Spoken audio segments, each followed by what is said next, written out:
In earlier videos, we discussed continuity, and a function could be discontinuous at a specific point in one of three ways. The discontinuity could be removable, or it could be a jump discontinuity, or it could be an infinite discontinuity. So let's look at an example of a removable discontinuity.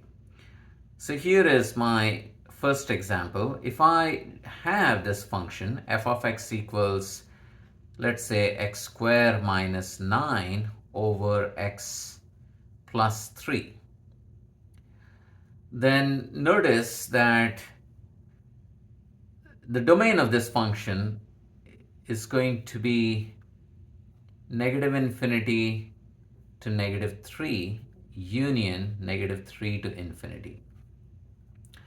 And that function might seem pretty complicated, but if I were to rewrite that function, then I could factor the numerator x minus 3, x plus 3, and the denominator is x plus 3.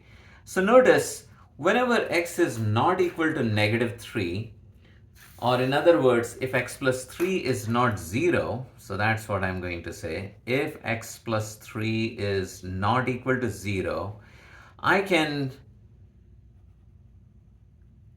cancel out that common factor because I'm not removing a factor of 0. Then f of x is as good as x minus 3. So the f of x is, I can draw the graph of f of x. So let's go ahead and draw that.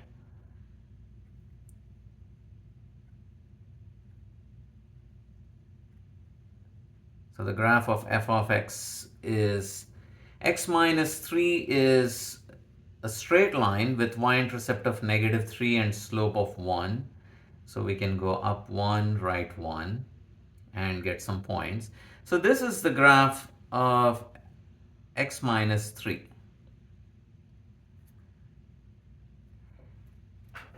Now, f of x is not x minus 3 as long as x plus 3 is 0.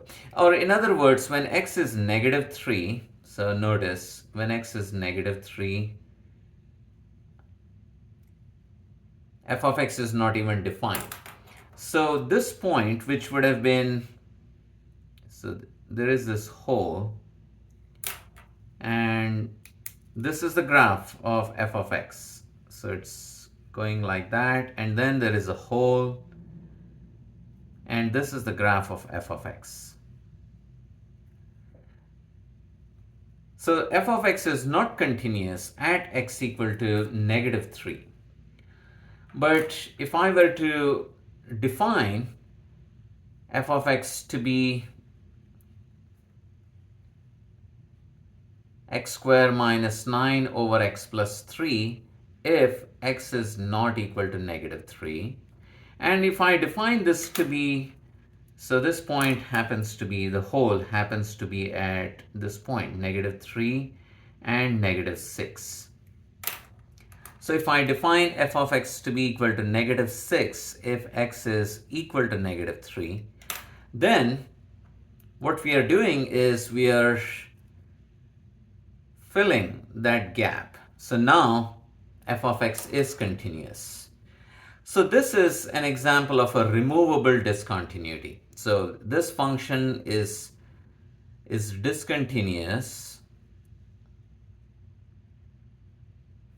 at x equal to negative 3, but it has a removable discontinuity at negative 3.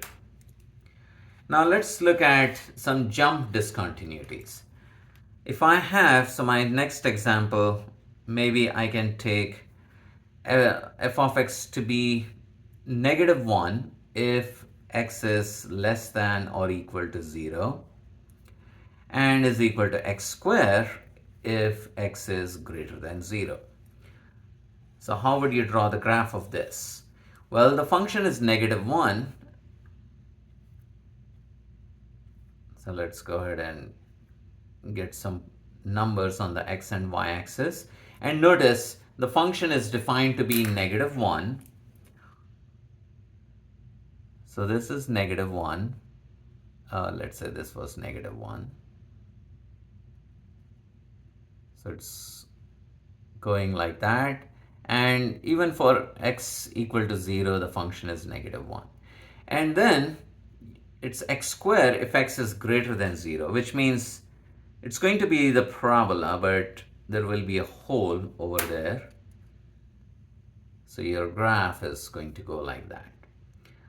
So it's -1 for all this time whenever x is negative or 0. And as soon as x goes into the positive territory, it's x squared.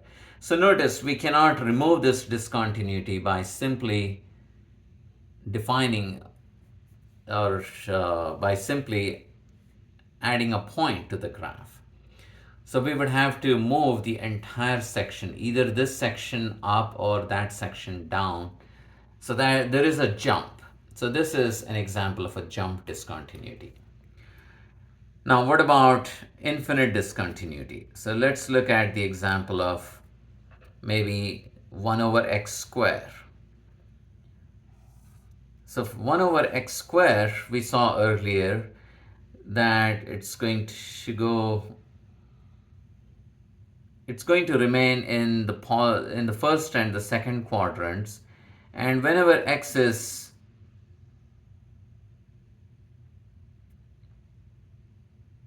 not 0 but close to 0, it's going to go to infinity. So this is a discontinuity which is an infinite discontinuity.